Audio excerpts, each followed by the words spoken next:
Bismillahirrahmanirrahim. Assalamualaikum warahmatullahi wabarakatuh. Alhamdulillahirabbil alamin wal aqibatu lil muttaqin wala udwana illa 'alal zalimin. Wassalatu wassalamu ala nabiyyina Muhammadin wa ala alihi wa azwajihi wa ashabihi wa atba'ihi ajmain.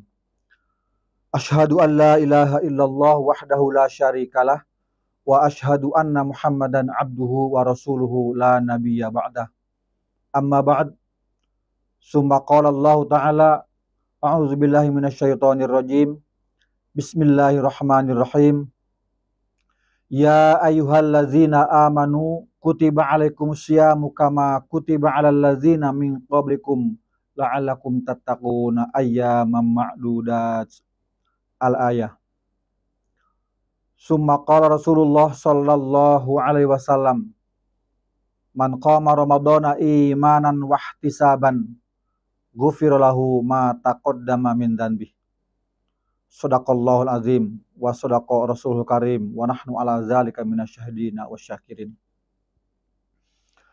Alhamdulillah, pemirsa Riyasah TV yang dimuliakan Allah, kita sama-sama bersyukur kehadiran Allah Subhanahu wa Ta'ala yang pada saat ini Allah Subhanahu wa Ta'ala masih memberi kita amanah hidup, waktu, kesehatan yang semuanya bagi orang-orang yang beriman kelak akan dimintai pertanggungjawaban. Maka dari itu, utamanya lagi di saat kita sudah hampir di penghujung saum Ramadan kita, insya Allah hari ke-23,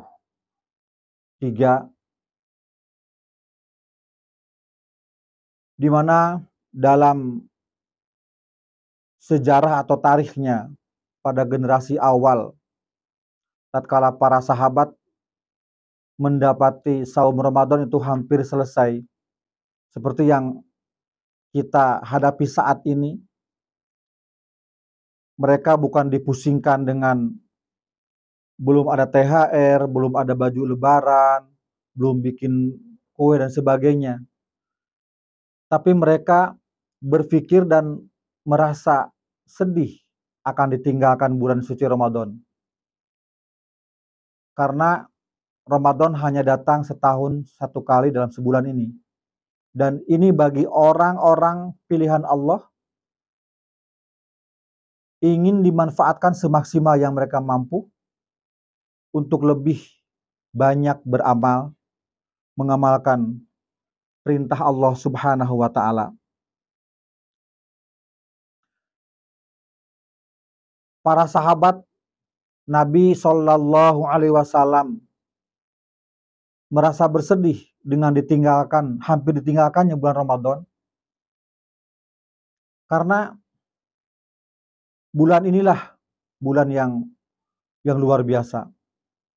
Segala amal dilipat gandakan, segala amal-amal ditingkatkan, yang memang Allah Subhanahu wa Ta'ala sediakan untuk kita orang-orang yang beriman. Tentu saja seperti yang pada beberapa pertemuan yang lalu saya sampaikan, akan berbeda ibadah saum antara yang beriman betul imannya, orang yang bertakwa betul takwanya, dengan orang yang hanya sekedar mengamalkan saja. Mereka menyambut dengan gembira, mereka senang dalam melaksanakannya, dan mereka tidak ingin ditinggalkan oleh bulan Ramadan ini. Maka dari itu para hamba Allah sekalian, di hari-hari penghujung ini, mari kita lebih meningkatkan lagi segala aktivitas amaliyah Ramadan yang sebentar lagi akan meninggalkan kita ini. di mana Rasulullah Shallallahu Alaihi Wasallam dan para sahabat ketika memasuki 10 hari terakhir Ramadan, semua berlomba berbondong-bondong untuk memenuhi ruang-ruang dalam masjid untuk melaksanakan itikaf Ramadan. Ini semata-mata untuk lebih fokus ibadah, untuk lebih dekat kepada Allah, dan tentu saja Allah Subhanahu wa taala sangat ridho dengan apa yang dilakukan oleh kaum muslimin seperti ini. Tapi tentu saja juga tidak semua umat Islam harus seperti itu. Sebab masing-masing punya aktivitas, punya kegiatan, punya amalan yang harus dilakukan, yang tidak dapat meninggalkan perbuatan atau pekerjaan itu, maka ini pun bagian dari yang ditolerir oleh syariat untuk boleh tidak melaksanakan itikaf. Tetapi ada amalan yang harus kita tingkatkan, sebagaimana yang dicontohkan oleh Rasulullah Shallallahu Alaihi Wasallam. Bisa kita meraih pahala seperti pahala yang diraih oleh saudara kita yang beritikaf di masjid. Tapi kita juga harus sama-sama mengejar pahala itu. Maka paling tidak ada 5 amaliyah ibadah yang harus kita tingkatkan di 10 hari terakhir ini. Yang tadi saya bilang utamanya dilakukan ketika itikaf, tapi bisa kita lakukan dimanapun atau kapanpun sepanjang sisa Ramadan ini. Yang pertama, lebih giat lagi kita menjalankan sholat malam atau qiyamul Ramadan atau tarawih. Di mana sesungguhnya kalau kita telisik dari dalil Rasulullah Shallallahu Alaihi Wasallam tidak pernah membatasi harus berapa rakaat sholat qiyamul Ramadan atau tarawih itu. Bahkan ada perbedaan dari yang dilakukan Nabi dengan pada masa Khalifah Umar bin Al-Khattab radhiyallahu an, antara 11 sampai 23 dengan alasan yang memang sangat kuat. Bahkan pada generasi-generasi berikutnya setelah masa Khulafaur Rasyidin Al-Mahdiyyin, banyak di antara para ulama yang tingkat keimanan dan ketakwaannya tidak dapat kita ragukan lagi, yang mereka tidak mempersoalkan masalah jumlah rakaat tarawih, tapi mereka lebih meningkatkan. Terserah masing-masing mau berapa. Bahkan Imam Malik bin Anas, beliau melaksanakan tarawih itu sampai 49 rakaat. Yang ini tentu saja tidak bisa dilakukan dalam waktu singkat. Bisa lakukan dimulai setelah Isya sampai menjelang sahur. Dan satu orang pun atau satu ulama pun tidak ada yang bisa membantahnya atau menyalahkannya. Karena memang disitulah fadilahnya. Menghidupkan malam-malam di 10 terakhir ini, di antaranya tadi yang saya sebutkan, dengan memperbanyak sholat malam, memperlama rakaatnya. Dan ini tentu sangat afdol kalau dilakukan oleh kita secara sendiri-sendiri. Kalau secara berjamaah harus melihat kondisi umat. Jangan sampai ada kejadian seperti yang viral di medsos, ada imam tarawih digampar sama jamaahnya pakai sendal karena kelamaan berdirinya. Ini akibat sang imam tidak memperhatikan kondisi makmumnya. Ya, ada hadis afdhul salat tul qiyam. Utama salat adalah lama berdiri. Ini maksudnya untuk per individu, per orang. Lebih kita tingkatkan lagi. Yang kedua kemudian memperbanyak sedekah. Tentu saja sejak awal datangnya Ramadan, sedekah sangat dianjurkan. Dan disebutkan dalam riwayat bahwa Nabi Shallallahu Alaihi Wasallam sangat dermawan. Tetapi di masuk Ramadan lebih dermawan lagi. Masuk 10 hari terakhir Ramadan lebih dermawan lagi. Dan tentu saja bagi kita orang yang beriman, bertakwa, tidak lagi harus dimotivasi dengan besar banyaknya pahala yang luar biasa. Tetapi ini sudah merupakan panggilan akidah. Apapun yang dapat kita sedekahkan, sekemampuan kita. Kalau biasa mungkin sebelum ini sedekah itu hanya semangkok kolak misalkan, nah pas masuk 10 hari terakhir ini bisa tingkatkan beberapa, lebih banyak daripada itu.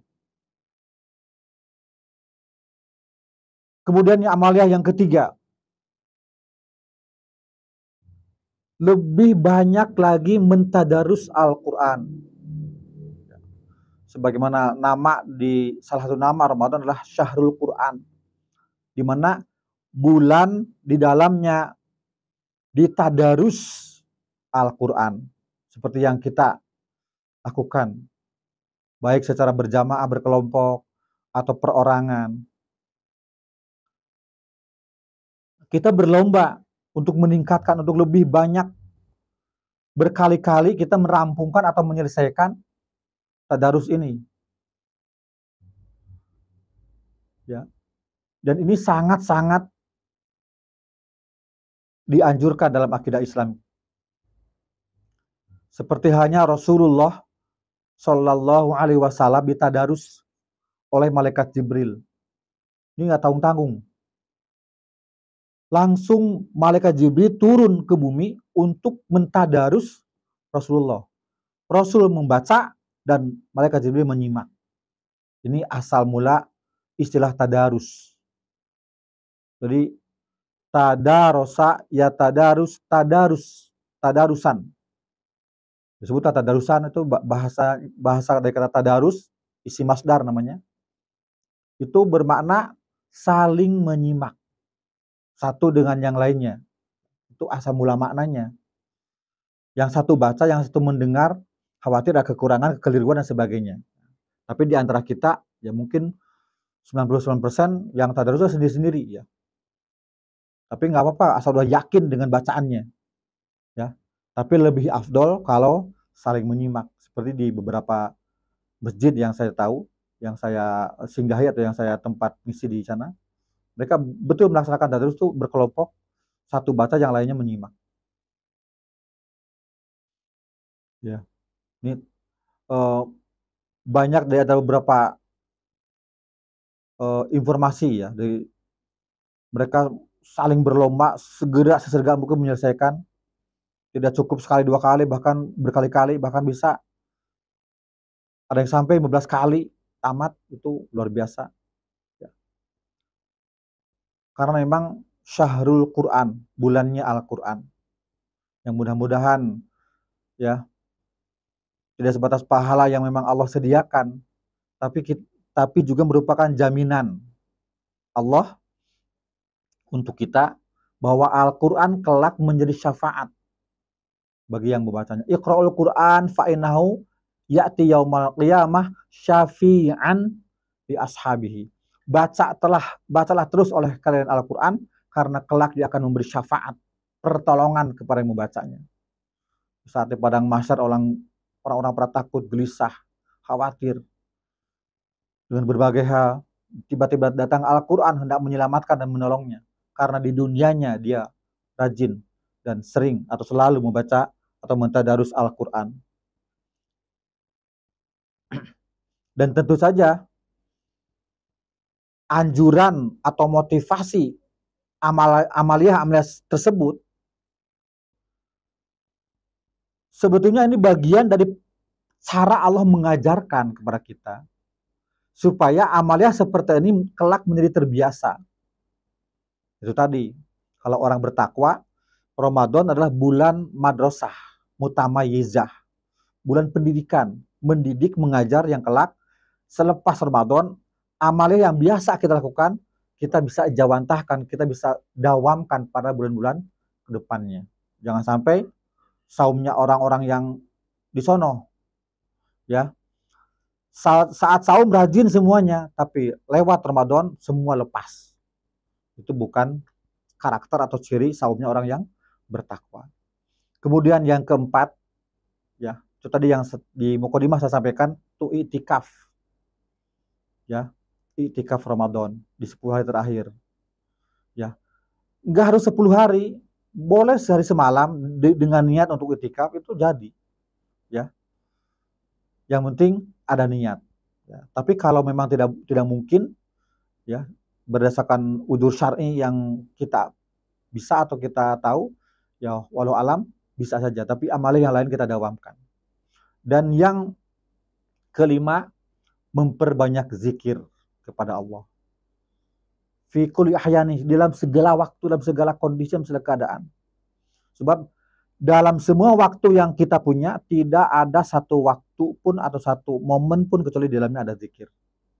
Dan zikir-zikir ini adalah yang sangat juga dicintai oleh Allah Subhanahu wa Ta'ala.